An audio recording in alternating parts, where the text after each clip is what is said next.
To consistently hit 10K months and scale from there, you have got to release this icky feeling you have in your body about selling. And I'm someone that had all the weird, icky feelings about selling, which actually got implanted during childhood.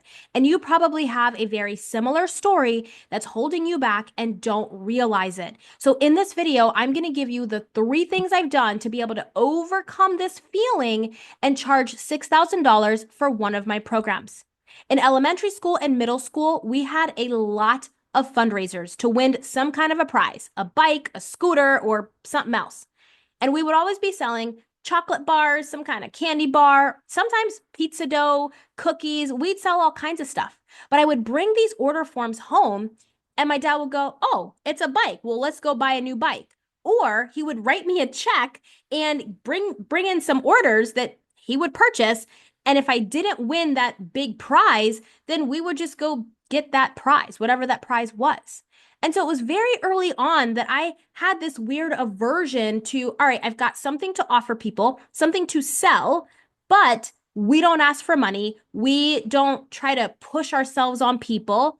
And my parents don't mean anything by it. It was just, all right, well, let's just go get the prize. And so I never learned or developed any kind of skill set around being able to ask. And it was in those moments I started to learn it's weird to ask for money. Money is a weird thing. You don't do that. You don't ask for help. You don't ask for support. You don't say, "Hey, my daughter's doing this." And these were all things that I started to learn and create this subtle aversion in my body about selling. So that started to become a pattern very early on. Now, my mom had had a stroke at the age of 29. I was 5 years old. And so she wasn't working. And it was just one of those things where this is not what we do. Even in undergrad, I was captain of the dance team. And when we wanted to get new uniforms, I actually partnered up with this woman who made these beautiful and great smelling soy candles. And I remember my dad literally bought like hundreds worth of soy candles so we can get our uniforms. Now, I wasn't the only person selling, other people were, but other students would go to faculty, friends, family, other staff in order to sell. Whereas my dad wrote me this fat check to get all these candles. And then he took those candles and used them as gifts for his clients. My dad did heating and air conditioning. And so he would use these as gifts. My mom would burn some candles too. And so even in that moment, I never went and asked anybody. And as I'm thinking back, I was like, wow, I never told anybody about these candles. I felt weird and I would talk about it, but I wouldn't ask anybody and say, "Hey, would you want to purchase a candle?" So even though there's something of value to give someone and something that could really benefit them and also support us, I wasn't seeing a win-win exchange. I was seeing this as, well, we're asking for something or we're taking from someone. Those are the kinds of stories that get implanted in our body about selling and then creates this weird pattern, this weird feeling when it comes to money and being able to make an offer. We're like, "Nah, we don't do that. We hold back." I find it so fascinating that this is when things start being shaped. And this is why I always say that business is honestly a personal development journey because we can have the best offer in the world. But if we don't feel comfortable selling it and we don't think what we have is truly going to benefit a person, we're never going to open our mouths to go talk about it and speak about it and say, "Hey, I've got something that could really help you, something that could really benefit you." And so I didn't learn any of these habits or patterns as a kid. And so in business, I didn't realize I even had this aversion. So during my personal development work, my reflection work, a lot of inner healing work, it's when I discovered, wow, these are my first few memories of offering something to someone, but actually not offering it at all, but really learning that's not something that we do. And so I want you to think now about your own story. Do you have some early childhood stories about selling? What is it your family has taught you, whether they were actively teaching you or something that you learned just through your childhood experience that like selling is weird, money is weird, we don't talk about it. And so that means we don't develop this solid relationship with money, which means as a business owner, like we're going to have some sticky moments when it comes to charging. because we don't deeply believe what we have is either of value, or we do, but we feel like we can't charge for it. We should give it away for free because our relationship with money is a little distorted. So I want you to just think back about that. And so I find this so fascinating because we often can have even other experiences where maybe you were not wanting to buy anything, but somebody was pushing on you to purchase something that you didn't want or didn't even need or had changed your mind. But that pushiness, you didn't like how that made you feel. And so now in when you're selling or you have something to offer, you're like, I don't want to make anybody feel weird. I don't want to make anybody feel icky. I don't want to make anybody feel like I'm trying to take something from them. And we've completely ignored the fact that we actually have something to offer, something of value. Now, is selling a candy bar the most healthiest thing in the world? Absolutely not. But we still did not put ourselves out there to say, hey, my daughter's doing this thing, or hey, we need new uniforms. And would you be willing? Would you be open? These candles smell amazing. It's like we just pulled back from it. So now, when you have something to sell in your coaching business, consulting, products, whatever it is you do now, it's like maybe you've made some sales, but this is why you've plateaued around 2,000, 3,000, maybe $4,000 or $5,000 a month. You've plateaued because you may have gotten over it a little bit, but there's that undertone that still keeps pushing through in your words, and selling is like the ick. And you're doing it. You're taking the action, but your true essence, your true beingness around sales is still not copacetic. I haven't used that word in a long time, but it's still not where you feel okay or comfortable with it. So instead of like moving forward with being able to sell, it's like you're moving forward yet pulling back at the same time. And so you're in this push-pull relationship with sales, which means you're in a push-pull relationship with your value that you're putting into the marketplace, and you're diminishing yourself because there's this money attached to it, and you think it's about the money, and you're completely missing the fact that it is about the service. So we don't realize how these encounters really shape us. So I really invite you into this conversation with yourself, into a reflection moment around what is it? And it doesn't mean our parents aren't bad, our teachers aren't bad, our grandparents, whoever raised us, they're not bad. They're literally doing the best that they know with what they had. It's our job now, with the vision we have and the mission that we have and the purpose that we are leading our lives with. It's our job to overcome some of those things that they didn't know. And so no harm, no foul. We really have to take a look at this and saying, I'm spearheading something new, and I'm shifting the way that we deal with money and sales, and putting ourselves out there and putting our solutions out there to truly serve the world. So let's actually take a look at, like, how do we shift this? Because this is embedded programming. And I mean embedded as in this is the default. The moment you have a new offer or something to put out there, it's like, I'm going to do it, but I hope no one buys because I don't want anybody to feel like I'm trying to take something. So how do we actually shift this? Well, first we have to understand our definition of selling. This became very crystal clear to me when I shifted what I thought sales was. Selling is not convincing. You are not attempting to sell someone to something that doesn't want it. Selling is actually allowing someone to buy who already desires to buy. They already desire to buy. They already have the problem. They already want the solution. They already have this desire to purchase. It's actually allowing someone to buy the thing that is going to solve their problem. Our job, though, is to communicate the value of our offer and our offer's ability to get the job done for them. But if selling for you is feeling icky, it means that you have this thought process in your mind that, hey, this person doesn't want it. Selling is me trying to make them buy it, or convince them to buy it, or convincing them to change their mind about buying from me. That is not selling. That is the ick. And it also means that you're putting it all on yourself and making the sale all about you getting something, you getting the money, you getting what's in their pocket, as opposed to them receiving whatever it is solution it is that you are offering. So that means we've got to learn how to communicate very effectively what our value is in the marketplace because people are already desired to buy. They're not buying from you, they're going to buy from someone else. So it is so essential that you learn how to communicate the value and the ability of your offer to solve the problem. So the first shift that I made was to make it about what they gain, not what I get. The truth of the matter is, we don't get anything unless we give something. We don't gain anything unless they gain something first, they being your audience.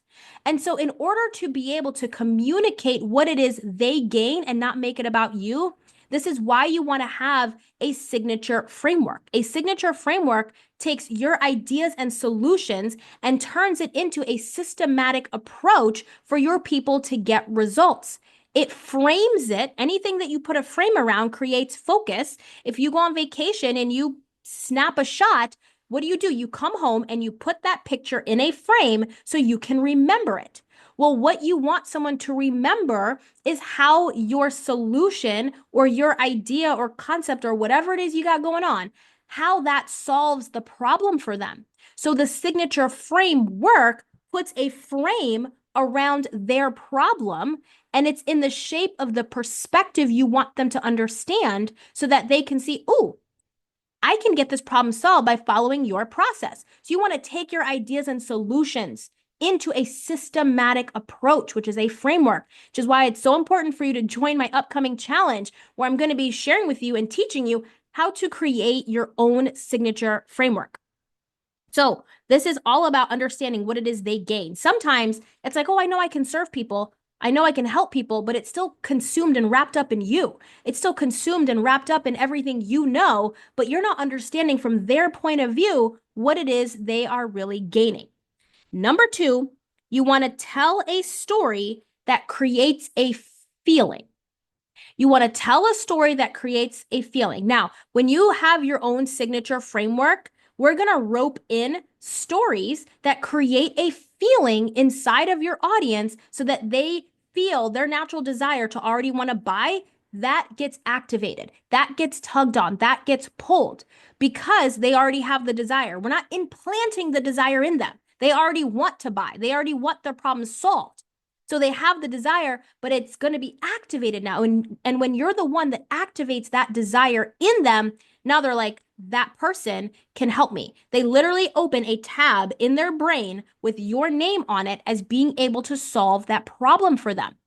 And so when you learn how to tell a story and you have your framework, now you're telling a story that's creating a feeling because people don't buy because of what you say. They buy because of how you make them feel. Maya Angelou has that quote. People don't remember what you do. They remember how you make them feel.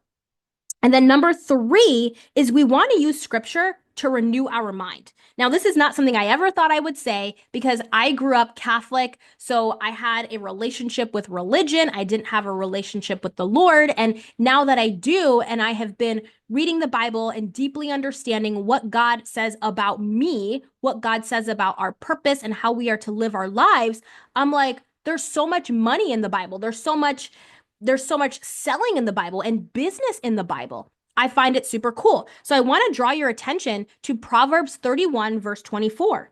It says, she maketh fine linen and selleth it, and delivereth girdles unto the merchant. She maketh fine linen and selleth it. It does not say she gave it away. It doesn't say that she was scared to do anything with it, scared to like talk about it or sell it. It was like she selleth it, period. That was it. She had a skill, she created, and she sold. She had a skill, she created, and she sold. Simple. We're making it complicated because all of the feelings from the stories that we have from our childhood, we're making it complicated because we're making it so much about us and ourselves and not about the person we are serving. And delivereth girdles unto the merchant. So the Bible talks about making money. Like business is a God idea. Making money is a God idea. Sales is a God idea. Like everything is a God idea because it's all in the Bible. Deuteronomy 8:18. But thou shalt remember the Lord thy God, for it is he that giveth thee power to get wealth, that he may establish his covenant, which he sware unto thy fathers, as it is this day. He gives us the power to get wealth. He gives us the power to get wealth in our ability, in our gifts. And there are examples of where things are sold. Even Solomon. It didn't say that Solomon just went and spoke and he just spoke for free. It said, and they paid him something year after year, which is so fascinating. It's like a coaching program in the Bible where people came to hear him speak. So I want you to understand that when we can see that kind of identity, that is fascinating. Now we don't have anything to feel weird or icky about because this whole thing is a God idea. He's like, I've given you this power. I've given you this model. Let's go use it. And one of the words I really had to wrap my head around is this word of stewardship. Stewardship is not something I learned as a Catholic. I learned the word stewardship when I really came to the Lord and understood everything we got ain't ours. Like, ain't nothing here is mine. And what I love about the word stewardship is that it actually means to manage. And it means to take responsibility for something that has been entrusted to us. If something has been entrusted to you, it means it's not yours. It's not mine. It's his. But he entrusts us with it. So sales is stewardship of our gifts. Sales is stewardship of our ideas in the marketplace, our solutions in the marketplace. We are stewarding that. We are managing the ideas he gives us in our head to serve people, the solutions we have to serve people. We are managing our ability, our gifts, and we're developing them, which I said earlier, business is a personal development journey just as much as it is a spiritual development journey. All of this is the embodiment of who God says we are and how God says we should operate here on this earth. And so the more that we embody that, we start to realize this is not ours. He has entrusted it to us. And so it is our job to steward, to manage, take responsibility for. And what so many of you are afraid of is the responsibility. It has nothing to do with the fact that you're not smart enough or you can't serve people. It's the fact that you are afraid of the responsibility that comes with making more money, the responsibility that comes with serving more people. So right now, take a look. What kind of responsibility are you afraid of? Do you have a scattered calendar? Do you have a hard time keeping yourself on track? Well, it's going to be difficult to steward a bigger business if what you've got going on right now, you're not stewarding well. How well are you managing? How well are you handling this responsibility? If you have consistently felt burnt out, if you've consistently felt like, man, I don't know what I'm doing. Well, your body is not going to want to hold the capacity for a bigger business because bigger business, you're equating that to more stress, more chaos, more burnout. So if you're already in that hamster wheel where you feel like, man, I'm just churning, your body doesn't want more of that. Your subconscious mind is like, no, I don't want more of that. I'm resistant to that. So no, you're not going to make more money. No, you're not going to grow anything bigger because right now the stewardship is not optimal. So we have to understand when we start to renew our mind in the Lord and we start to realize how he wants us to operate, that's how we're able to give him the load. And we're like, I'm just a vessel. I'm just managing some stuff. I'm managing my ability. I'm managing this YouTube channel. I'm managing my thoughts that you have given me, allowing the words to come through. Yes, there's an outline that I follow, but there's words he's giving me right now that are not even in the outline. And so we start to realize that he's in us, he's with us, he's guiding this entire process. So that means we have to start shifting how we create our content and stop creating content from pressure and pressure to perform, pressure to make the algorithm like us, and create content from perspective. Our perspective is a combination of our story, our skill set, and our experience. And a perspective is a lens, a pair of spectacles, if you will. And your audience right now is wearing a certain kind of glasses, and they're looking around in the world, seeing their problem through a certain lens. and you come along that have ideas and solutions and thought processes that can help them solve a problem, reach their goal, get a result, help them get to the top of the mountain. You've got a solution for them, but that means you got to give them your perspective on how they're going to get there. So it's like you're taking your eyeballs off, your spectacles off, and giving it to them so that when they put it on, they're like, oh, wow. They start to believe there's somebody who can do it. They start to believe that there's someone who can not only achieve it, but achieve it with you, achieve it with your process, with the way that you do it. In one of my other videos, I was talking about two people can help someone get to the exact same treasure, the exact same destination. But the way that these two people are going to take and lead their people to get there is going to look different. So I'm someone that grew up with a terrible stutter. Speaking was not my thing. I learned very early on, if you speak, you're going to be humiliated. And I learned that in high school. When it was time to say my name at freshman high school orientation, and I couldn't get my name out. It was like shit, shit, shit. Like I just kept stuttering, skipping over the letters of my name. So my ability now to create content, to speak on video, to do the things I've done, speak on stages, guest host in other people's classrooms and master classes and all kinds of things. My ability to do that, the process I've taken myself through, the pain that I had endured has given me a certain perspective. My framework that the Lord has given me to get to where I am right now looks different than somebody that might be a news anchor or some kind of a TV host that's teaching you how to create content on video and how to be confident. Well, that's going to look very different. But at the end of the road, it's how to monetize your expertise online. We could be doing the exact same thing. The pathway is different. That person's going to have their people. I'm going to have my people. You're going to have your people. We're all meant to lead people through our story. God does not waste pain. He does not waste tears. It's all linked to our purpose. And it's our job to be able to develop ourselves in the way that He wants to develop us with the lessons so we can serve other people. It's through Him comforting us in our pain that we now comfort others. And I can't remember, I think that's in Corinthians, but it's our ability to do that. So we got to shift from creating content from pressure and create content from our perspective. So we take our lens off and we give it to our audience so that they can see themselves in a new way, their problem in a new way. I really want you all to get this because feeling weird about selling is holding back your business. It's keeping you stuck in the same cycle. And it's because of that fear around selling, that icky feeling around selling, you keep repeating and looping the exact same results because you're holding back because you're worried about what people think about you. You're worried about saying the wrong thing. You're trying to be perfect. Whereas people are like, I just need some help. I just need some solutions. I just want someone to guide me. I want someone to help me get from here to here. You're that person for them. You are that person for them.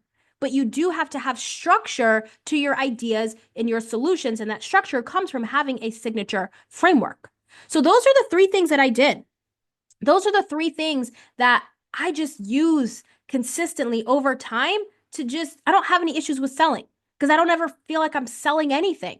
I'm giving you a new perspective. I'm giving you a new lens. I'm taking my glasses off and giving them to you so that you can see yourself winning through my story. Not because it's my story. I'm so great. I'm not. The Lord has given us, given me, given you an ability, and we get to see ourselves in other people's stories. So I share what I share so that you can go, ooh, I resonate with that. Ooh, I identify with that. And there's a pulse. There's a vibe between you and I. There's a vibe between you and your audience. And so because of that, there's this feeling compelled to want to buy or being guided or being led by a person.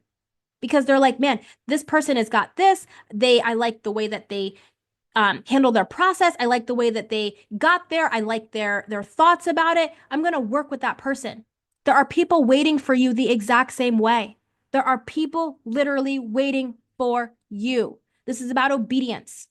And once you are able to be obedient and follow through on your purpose, put your ideas online, and we can renew our mind about sales through how God sees it all, then we don't have anything to worry about.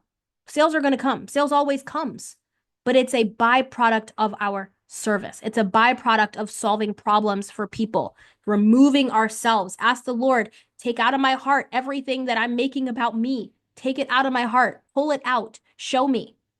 So that way your content can be infused with authenticity to genuinely serve. Because sometimes your lips might be saying, I'm here to serve, but in your heart, you're like, I want to make this money. There's nothing wrong with making the money. Money is fabulous. We should make tons of it.